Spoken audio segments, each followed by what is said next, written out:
Halo semuanya, pernah nggak sih kamu merasa sedih tapi nggak tahu harus cerita ke siapa? Atau tiba-tiba merasa kesal tapi bingung kenapa bisa seperti itu? Kadang perasaan datang begitu saja, datang tanpa izin dan tanpa penjelasan. Seringkali kita memilih diam karena merasa tidak ada yang benar-benar mengerti. Hari ini kita mau belajar satu hal penting, perasaanmu bukanlah hal sepele, apa yang kamu rasakan itu nyata dan berarti. Dalam kitab suci, ada satu doa yang ditulis dengan sangat jujur. Doa ini datang dari seorang yang sedang merenungkan hidupnya, dengan segala pengalaman, kegelisahan, dan pertanyaannya. Ia menyadari satu hal penting, bahwa hidupnya dikenal sepenuhnya oleh Tuhan, dan dalam Mazmur 139 tertulis, Tuhan, Engkau menyelidiki dan mengenal aku.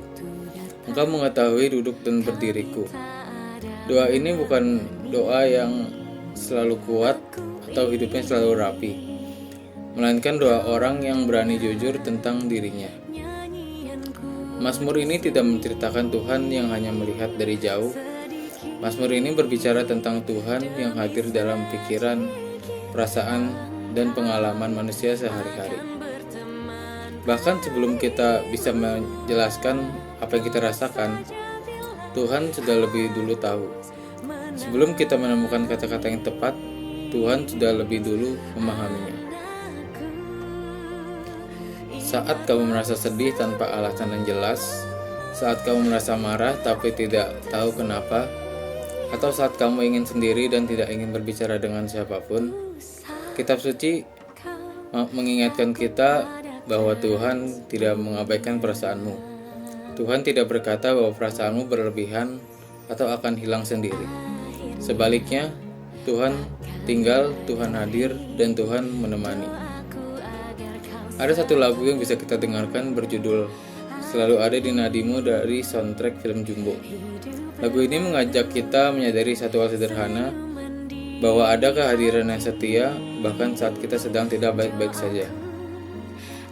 Lagu ini tidak menjanjikan semua masalah langsung selesai, tetapi berbicara tentang kehadiran, tentang menemani, dan tentang tidak pergi. Dan itulah juga pesan Mazmur 139. Tuhan tidak selalu memberi jawaban cepat atau langsung mengubah keadaan, tetapi Ia tetap tinggal bersama kita. Kadang orang dewasa berkata, itu cuma perasaan anak-anak, seolah-olah perasaan anak-anak itu tidaklah penting. Namun kitab suci justru menunjukkan hal yang berbeda. Hidupmu, termasuk perasaanmu, penting dan berharga di hadapan Tuhan.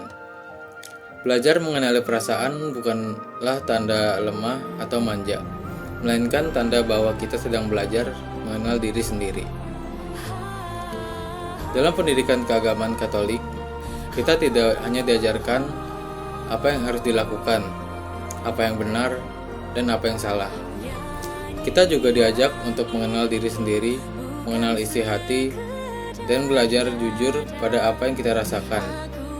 Dari sanalah kita belajar bahwa Tuhan tidak hanya mengajar kita, tetapi juga menemani kita dalam hidup sehari-hari. Perasaanmu tidak membuatmu jauh dari Tuhan, justru di sanalah Tuhan paling dekat. Tuhan mengenalmu, Tuhan memahami perasaanmu, dan Ia selalu ada, bahkan di nadimu. Karena itu, jangan takut dengan perasaanmu sendiri. Jangan terburu-buru menyingkirkannya atau merasa harus selalu kuat. Setiap perasaan bisa menjadi jalan untuk mengenal diri sendiri dan juga mengenal Tuhan secara lebih dalam.